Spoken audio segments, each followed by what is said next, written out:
იმ ფედერაციის, რომელიც თუნდაც ფედერაცია ეწინა გამოსება განაცხადა. ერთი რაღაც ამიტომ თქვა კონფრენციის ფედერაციის პრეზიდენტი ფუბიარო არის ჩინური უშუს ასოციაციის ვიცე-პრეზიდენტი ამასთან ერთად სოფლიოში და აგვისტოში ჩატარდა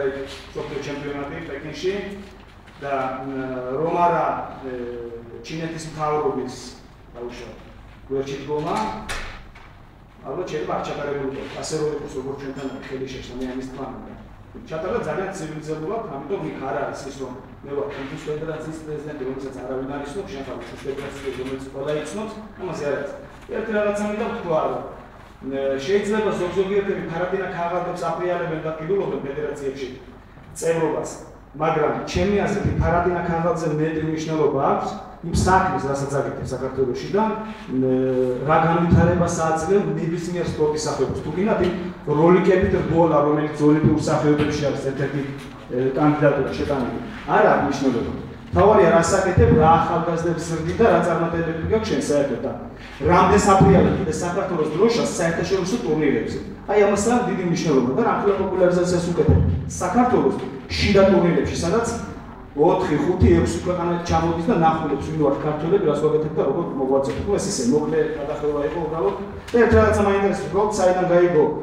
IWF-ის ხელმძღვანელობა თუმცა საქართველოში ამხელა პრობლემა არის ასეთი ხალხი რომელიც ხელს უშლიან და ამახიჯებენ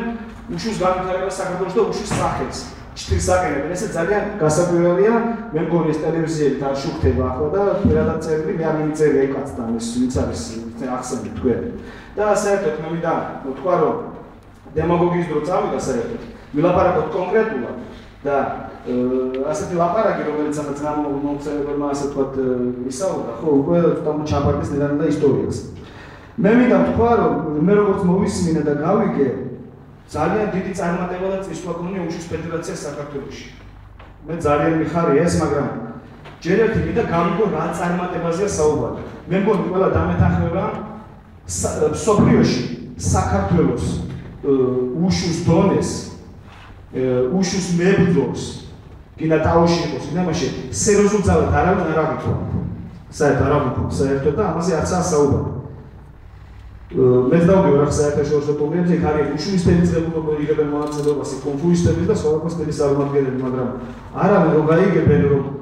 ქართველი არის დაუშვათ მის ზონაში ან ქართველთან უწევს ჩუბი ხო არავის ამისი არ ეშინი არავითარი პრობლემა არ აქვს იმიტომ რომ ვიცის რომ ძალიან დიდ წინააღმდეგობას ის ქართველი მას არ გაუწევს მიუხედავად იმისა რომ ძალიან ძლიერი მებრძოლის უკეთება გვაქვს ჩვენ ქართველებს მაგრამ ეს არ არის სპორტსმენების ბრალი ვინც გადის ამ ტურნირებზე ქართველებს მესაუბრეს მათი ხელმძღვანელობის ბრალი არის და მე პირადად ვიყავი თქვენ ფედერაციასთან ერთად 2006 წელს ერევანში ჩატარდა ტურნირი საერთაშორისო ტურნირი და 4 სპორტსმენი ყავდა წაყვანილი, 2-მა პირველი ადგილი აიღო, 2-მა მეორე ადგილი აიღო. ჩემო სპორტსმენებმა. აი იმ კუნფუს ფედერაციამ რომელიც თუმე არაფერს არ აკეთებს, მხოლოდ ამახიჯებს ამ სიტუაციას. ეს ერთი. ნუ ამაზე კარგი არ დავიწყებ და ერთი კითხვა მაქვს კიდევ. აი თქვენი ასეთი მუშაობა ის რომ თქვენ აღიარებული ხართ სპორტ დეპარტამენტის მხრიდან, სპორტული უწყებების მხრიდან, ოლიმპიური კომიტეტის მხრიდან და სხვადასხვა შიდა სპორტული ორგანიზაციებიდან. მე მაინტერესებს რის ხარჯზე მოხდა ეს? რატომ მოხდა ისე, რომ თქვენ ფედერაცია, რომელმაც საქართველოს ჩემპიონატზე მოაგროვეთ დაახლოებით 32-35 სპორტსმენი და აქედან 12 ჩემი ფედერაციის მონაწილე იყო და იმერეთზე იქ არ ვიცი 40 ადამიანი კაცამდე იყო ალბათ და იქაც დაახლოებით 12 ჩემი მოსწავლე იყო. აი რატომ მოხდა რომ ასე პატარა ორგანიზაცია მოიპოვა ყველაფერი საქართველოში თუ რამე გვერდში დგომა არის სპორტული სამყაროა და ჩვენმა ორგანიზაციამ რომელმაც 12 კლუბია დაახლოებით ამდენი სპორტსმენები